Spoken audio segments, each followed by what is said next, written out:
Hey y'all, this is Brown at I Have Brown, and tonight we're going to be talking about the movie Backdraft on DVD. So before I get into it, I just want to give a quick shout out to my friend from work, Martha, who was kind enough to loan me this DVD. So thank you very much, Martha. Appreciate that. Backdraft came out in 1991, and it was directed by Ron Howard, and it was written by Gregory Widen, and it had music by Hans Zimmer. So a rather interesting little group here when it comes to, say, the creative team. I mean, you got Ron Howard, who's done movies like Cocoon and Apollo 13, both good movies. And then you have Gregory Widen, who had done work on the movies, Highlander and The Prophecy. And, both very fascinating, fantasy movies, altogether. And then you have Hans Zimmer, who, a lot of people these days remember him as, the kind of go-to guy when it comes to, say, Batman music, namely the Christopher Nolan Batman movies, as well as Zack Snyder's Man of Steel. I mean, very good, soundtracks altogether. So it's pretty cool getting to hear one of Hans Zimmer's quote-unquote early stuff, or, early, bits of work when it came to, say, this early 90s movie. But the story takes place in Chicago, and it focuses on the characters of Stephen McCaffrey, is played by Kurt Russell, and Brian McCaffrey is played by William Baldwin. And these two have a rather strong tie to the fire department, namely in the fact that, their father, was a firefighter who was sadly killed in the line of duty. And so naturally that, left quite an impact on the both of them. But, Stephen was, the older and more responsible one, and he's made a full-on legitimate career out of being a firefighter.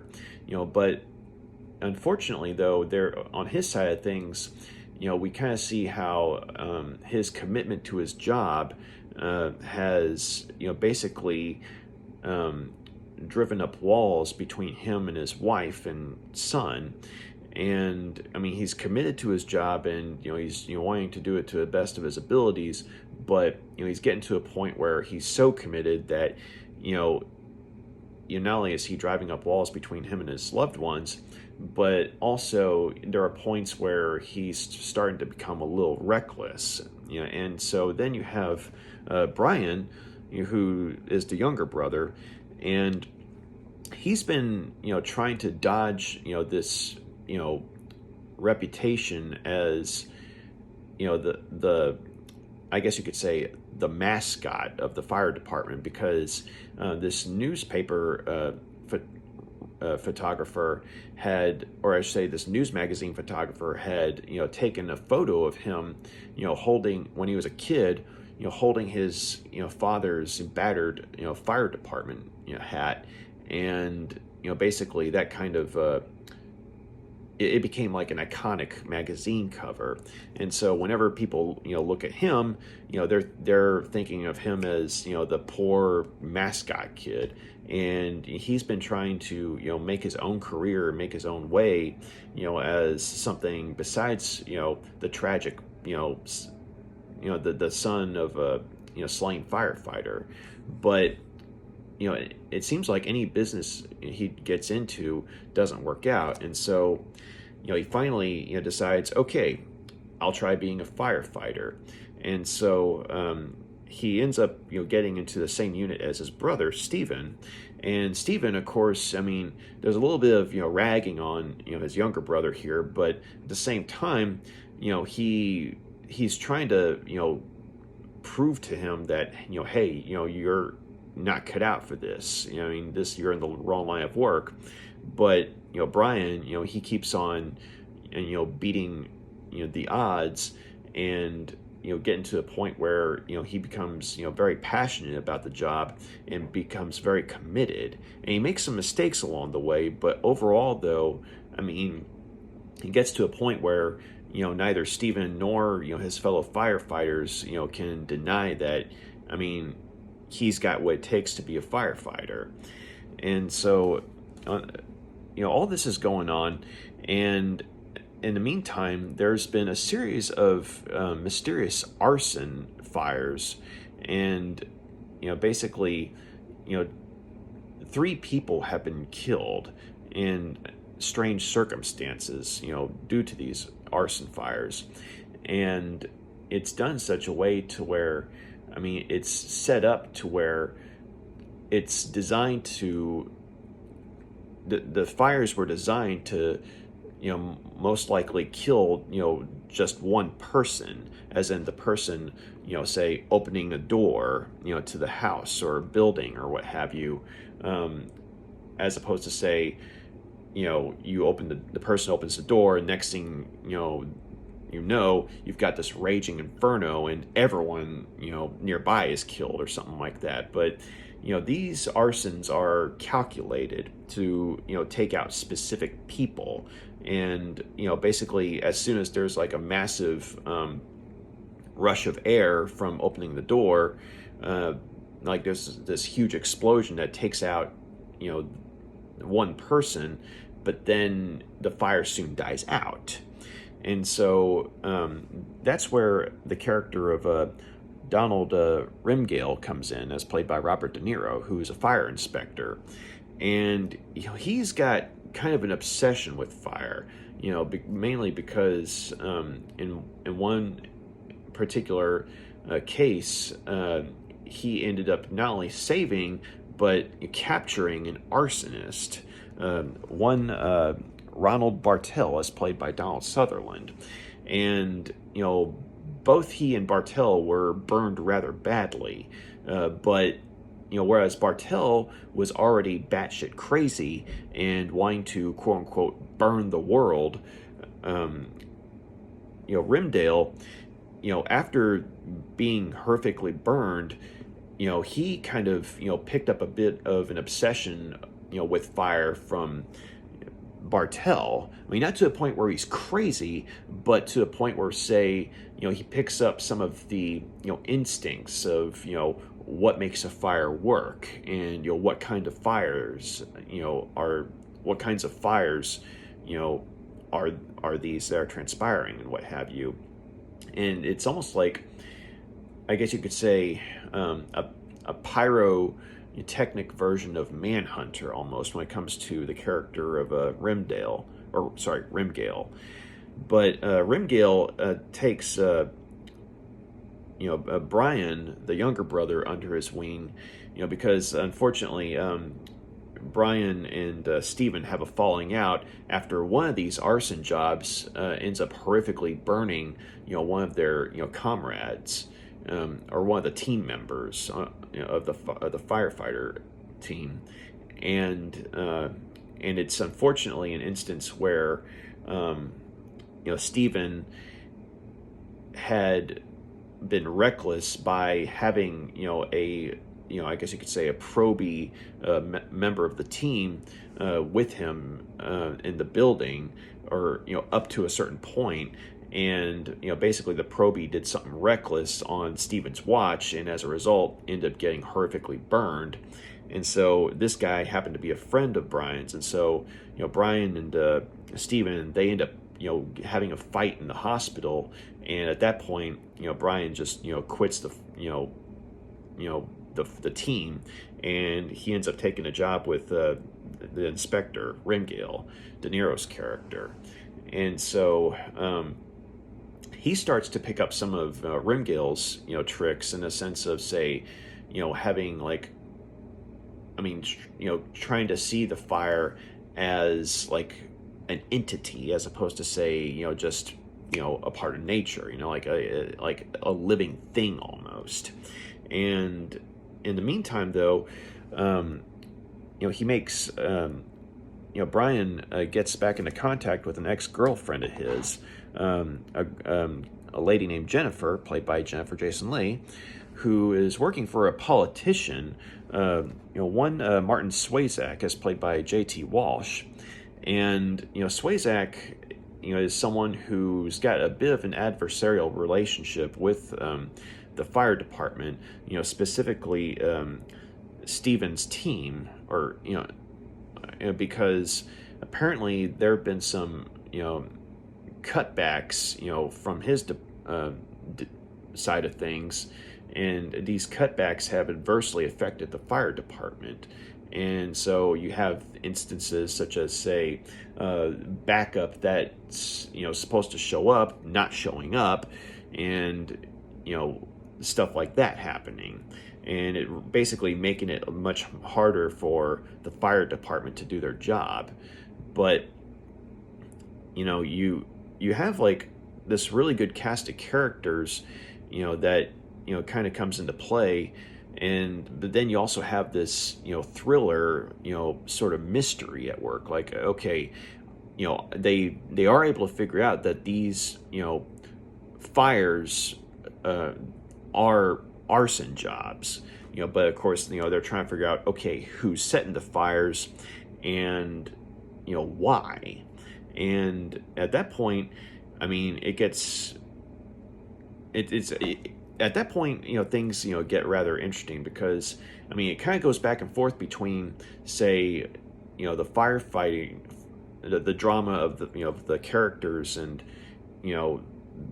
the interplay between the team members of the fire department, and also and one of the other notable characters is John Adcox.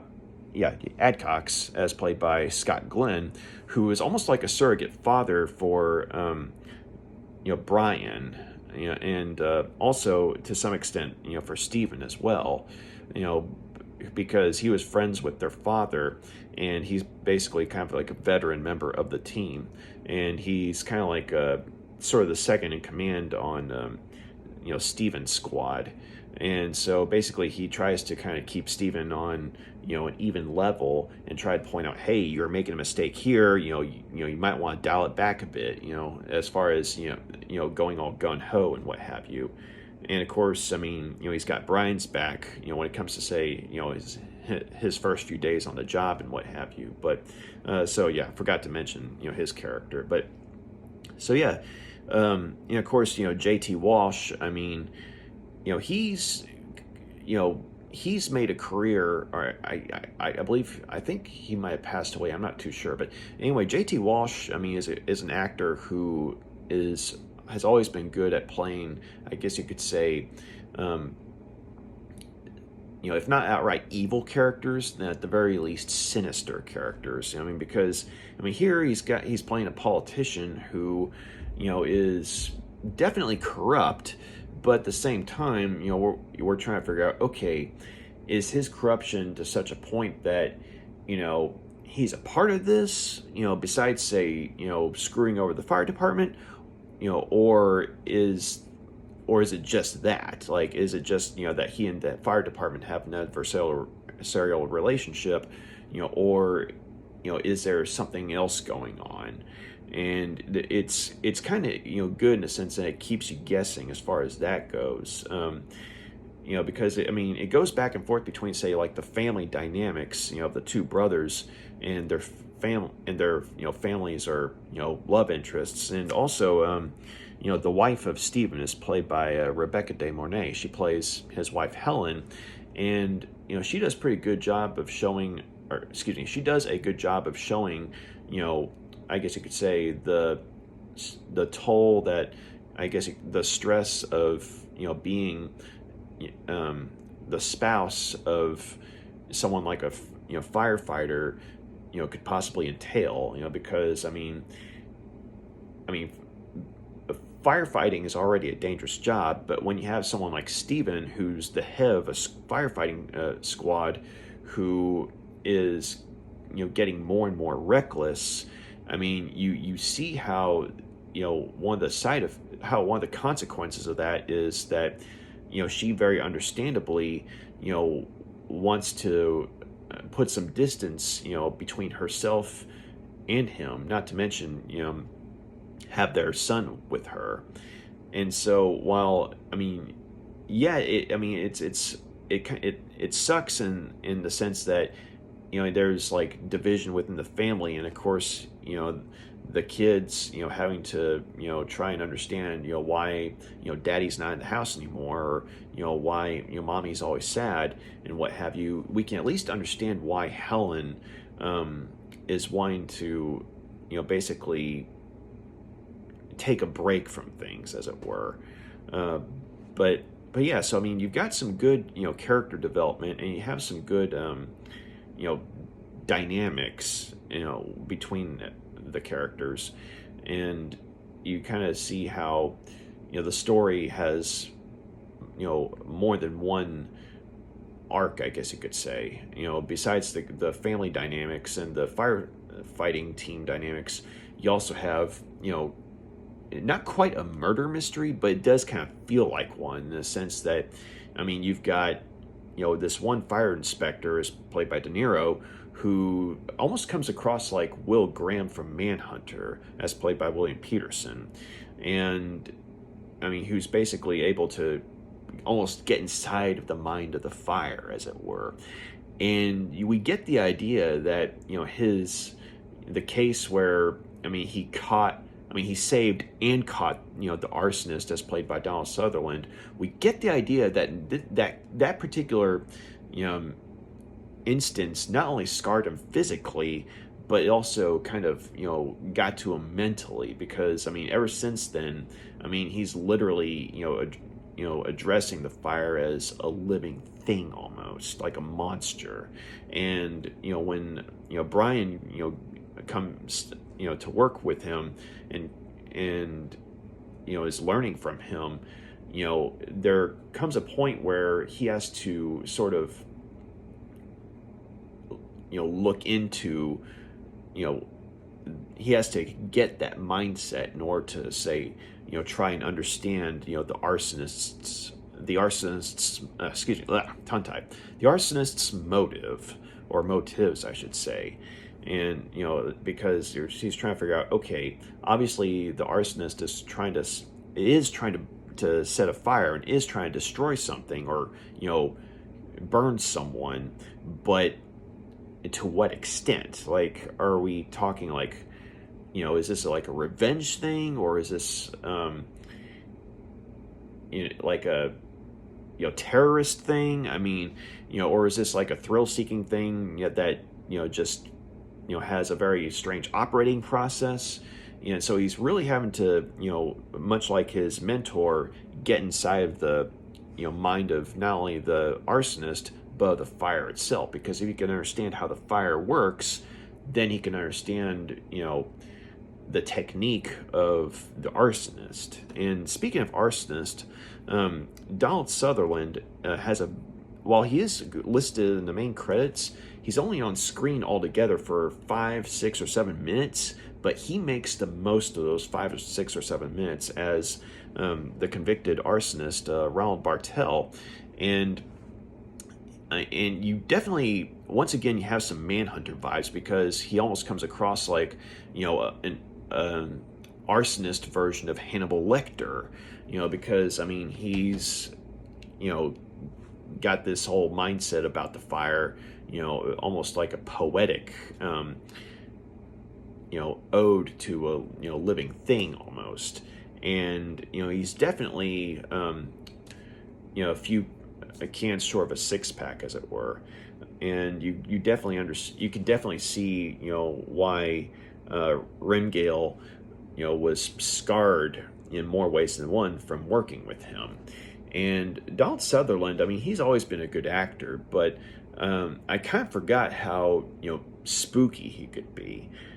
Because, I know he was in, the Hunger Games, and he was pretty spooky in, the ones I saw. But, here, though, in a very short amount of time that he's on screen, plus the fact that they did a pretty good job, in terms of, say, makeup, in terms of, having, like, burn marks on him. And also, of course, on the character of Rimgale, on De Niro's character, it's like you see how the fire has scarred them both, both physically and mentally. But with, Bartel, though, you see that this guy is just straight up, evil. Like, he wants to literally watch the world burn, because, you get this, rather chilling moment where he's up for parole, right? And Rimgale, has Brian with him to kind of, just observe things, because he wanted him to, see what an arsonist, acts like and how they operate and what have you. And so Bartel, I mean, he's trying to say, oh yes, I feel like I've reformed, or I'll be good for society and what have you. But then Rimgale, De Niro's character, just isn't having any of it. And so he brings out this burned doll and slams it down on the table. I mean, despite the objections of the parole board. And he's basically asking Bartel if he remembers whose doll this was, and basically who died holding it and what have you. And so he keeps prodding Bartel, and finally he says, what are you really going to do when you get out? What are you going to do? What do you want to do? You want to burn, you want to do it again, right? You want to burn it again. And he's basically just getting him to admit that, yeah, if I get out of here, I'm going to set the world on fire. And it's a very brief but very intense scene. And both Donald Sutherland as the arsonist and De Niro as the fire inspector, they both kill it in that scene. It's a very short scene, but it's like, man, I mean, you really do have Manhunter vibes right there. And of course, I mean, Donald Sutherland, I mean, it's not the only time he turns up, but he ends up being consulted by Brian, and William Baldwin actually does a pretty good job of sort of channeling that William Peterson performance as Will Graham from Manhunter. And so it's like I didn't expect to find that kind of vibe in this particular movie, but yeah, I mean, all in all, this was a good movie. I mean, it was well acted. It was suspenseful, and I should also mention the special effects. I mean, especially for the early 90s, were amazing. I mean, in terms of, say, depicting the fire and what have you. And at times, the fire really does look like a living thing. I mean, the way it moves, and, there's like a fluidity to it. And, I mean, it looks like it's looking at you at times, or let me phrase that. It looks like it's looking at the characters at times, like the way it sort of raises up and just moves around and what have you. And there are a couple of scenes where one of the characters might be, say, looking at the fire going up a wall, or you see heat bubbles coming from the wall and stuff like that. And apparently, I was reading some of the stuff about it, but they set up some sort of camera where basically they took the camera through the fire, like it had some sort of like protection or something like that, to where it was like literally inside the fire. And as a result, I mean, you get some very good shots. But yeah, so I mean, this is a movie where it's like you definitely feel the danger when the fire's happening, and you definitely can appreciate, I mean, what a firefighter does whenever they do their job. I mean, they're literally putting their lives on the line against something that is it's barely within our control, if at all, and like they have to fight it every step of the way. And so I mean, this is something that in a lot of ways, I mean, I think when people watch this, they kind of come away with a newfound respect for firefighters. And so, I mean, this is just a movie, mind you, but still, it's kind of like, hats off to these guys, because this is just a glimpse, of what they do every day. The one thing I mean, there were a couple of things that I think, could have been better, or, just kind of hold this movie back a little bit. But I feel like, while I like the characters, the actors do a good job playing the characters, I feel like they, some of them are written in such a way to where, their dialogue can come across as cliche at times. I mean, with the family rivalry and what have you, or I should say the sibling rivalry, or the family division, or the division within the family. I mean, some of that stuff, I mean, maybe it's because I've seen several movies where, I mean, there's sibling rivalry or family on the verge of divorce and what have you, and sometimes stuff like that's done well, and other times it's kind of almost like a soap opera, and it never quite gets that bad. I mean, but there are moments where it kind of feels like it's filler, and it kind of detracts from the main story. And I think the main offender of this is the subplot with Brian and Jennifer. Because I mean, the two of them, I mean, they do have good chemistry together and what have you, but it just feels like their love story, it kind of just takes up space. And I mean, we'd get some funny, cute moments and what have you, but it's like whenever they're, doing something, there were moments where I was just kind of like, okay, can we just go back to the Arson story? I mean, can we figure out, who, can we go back to this, or, see what's going on, with the older brother and his family and what have you. And I just, stuff like that. I mean, if it's done well, I mean, it's not a problem. But here, though, like, it wasn't bad, but it kind of detracted, from the movie, in my opinion, like to the point where, it's like once those parts were done, it'd be like, oh, hey, we're back on track, cool. Whereas, when, said love story would come back on board, it'd be like, oh crap, okay, all right, let's just go on. Okay, that's funny, but okay, can we get back to the main story, please? I mean, it's that kind of thing. And also, okay, when it comes to the main twist as to who's actually doing it, okay, so I've got to say there are some very good red herrings. I will say that, and it had me guessing. But once you find out who the arsonist is, I mean, okay, so you can understand you understand why they're doing what they're doing. But at the same time, though, the way the revelation comes about as to who exactly is doing the arson, I mean, it feels kind of,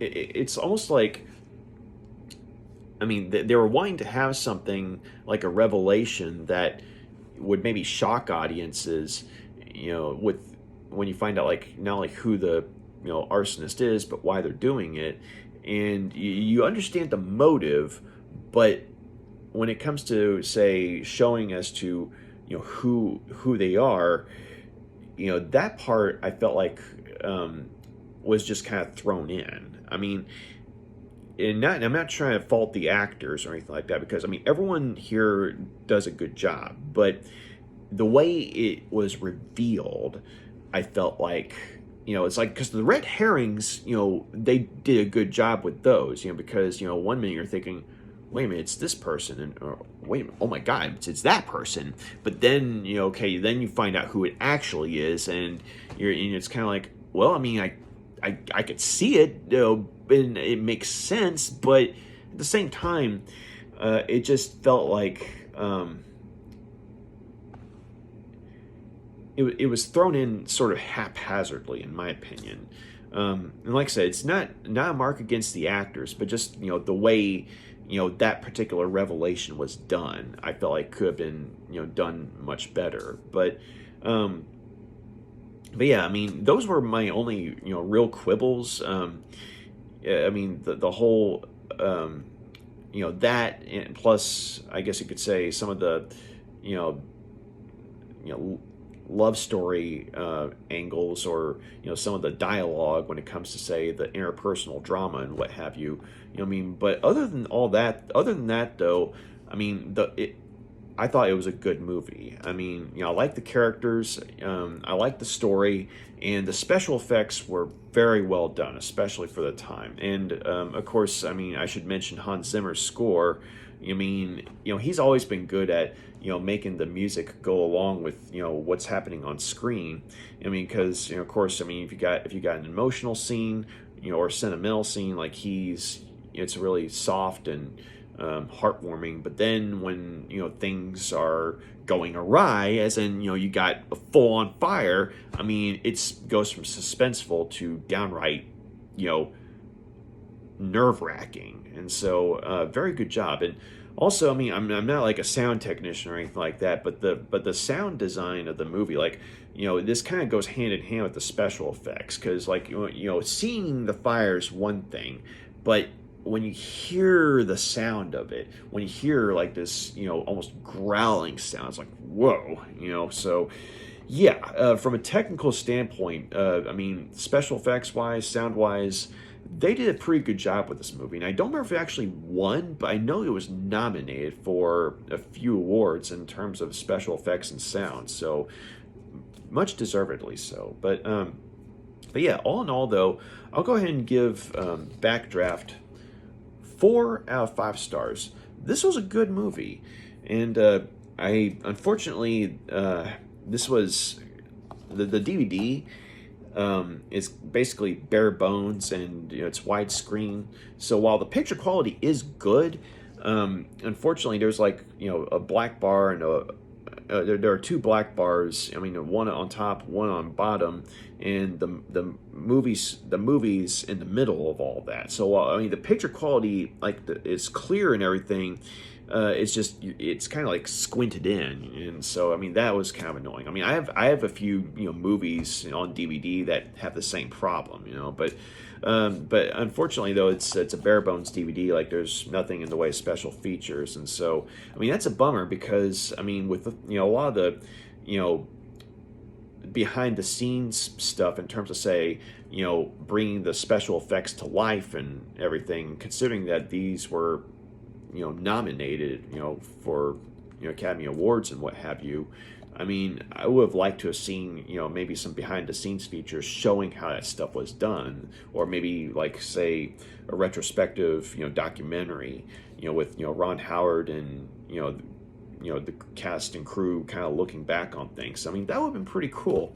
I mean, because, and one of the other things I read about, I guess in the trivia section, like say on IMDb, was that William Baldwin, he to this day, like if he's walking around and the fire truck, goes by, and if the people on the truck recognize him, from Backdraft, they'll sound the siren, and be like, hey, that kind of thing. So I thought that was pretty cool, and also, also another thing I read about it was that, both William Baldwin and Kurt Russell, did a lot of their own stunt work. I mean, when it comes to say, like the training or, just going through the fire itself. I mean, they did so much in terms of stunt work that the stunt coordinator, actually, made them, a part of the team,